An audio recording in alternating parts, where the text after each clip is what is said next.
U.S. President Donald Trump has one more series of meetings on Friday morning before heading back to Washington after a whirlwind week in the Middle East. He'll be meeting again at the presidential palace here in Abu Dhabi with business leaders, a constant theme of his trip as he's traveled from Riyadh, Saudi Arabia, to Doha on to Abu Dhabi.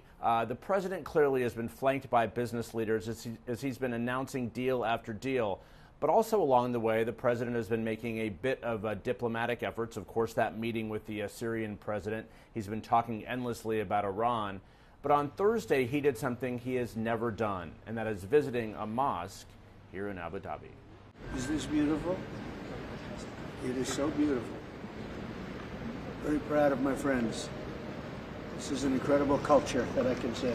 This is the first time they've closed the mosque for the day. Is that true? First time they've closed it. It's an honor of the United States, I think. Absolutely. So, better than an honor of me.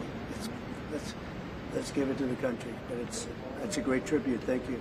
The images are extraordinary from an American president who infamously, back in 2017, his first term in office, signed a Muslim travel ban as one of his first official acts. He also at one point says, "I think Islam hates us."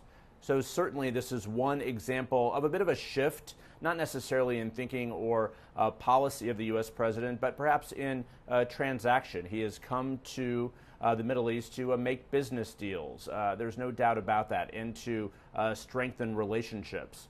But the end of the day here, all of the deals that the president was hoping would add up to the trillions of dollars, we'll have to carefully check those. Many of them have already been announced. Some of them are pledges of things to come. But there is no question this, the first overseas trip of the second term of the Trump administration has actually gone fairly smoothly as far as these things go. But at the end of the day, as he flies back to Washington with these new relations, all the geopolitical challenges that face the U.S. and the world going into this trip are still right there waiting for President Trump. Jeff Zeleny, CNN, Abu Dhabi.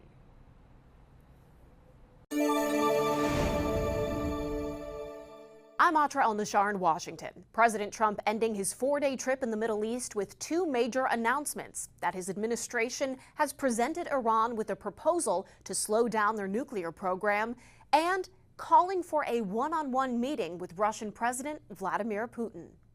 This week began with tentative hope the leaders of Russia and Ukraine would meet face-to-face for the first time since Russia's invasion. And it's ending with President Trump saying he doesn't think any progress will be made until he and Russian President Vladimir Putin meet face-to-face. I think it's time for us to just do it. On Monday, President Trump said he was open to flying to Istanbul to be there as Putin and Ukrainian President Volodymyr Zelensky met. After all, it was Putin who proposed the talks in the first place.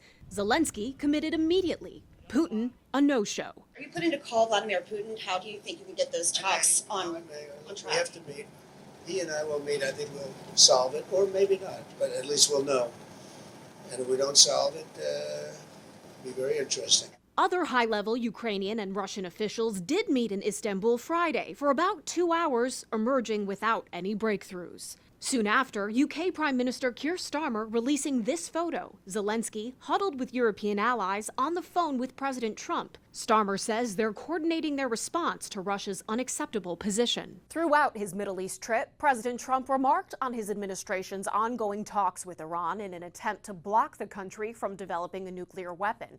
In heading back to Washington on Air Force One Friday, the president said his team presented the Iranians with a proposal. They have a proposal, but more importantly, they know they have to move quickly, or something bad's going to happen. A few hours later, Iran's foreign minister posted, Iran has not received any written proposal from the United States, whether directly or indirectly. In the meantime, the message we and the world continue to receive is confusing and contradictory. You feel urgency? Well, they're not going to have a nuclear weapon, and eventually they'll have a nuclear weapon, and then the discussion becomes a much different one. From Moscow to Tehran, the president juggling the prospect of high-stakes talks with no guaranteed outcomes. In Washington, I'm Atra El-Nashar reporting.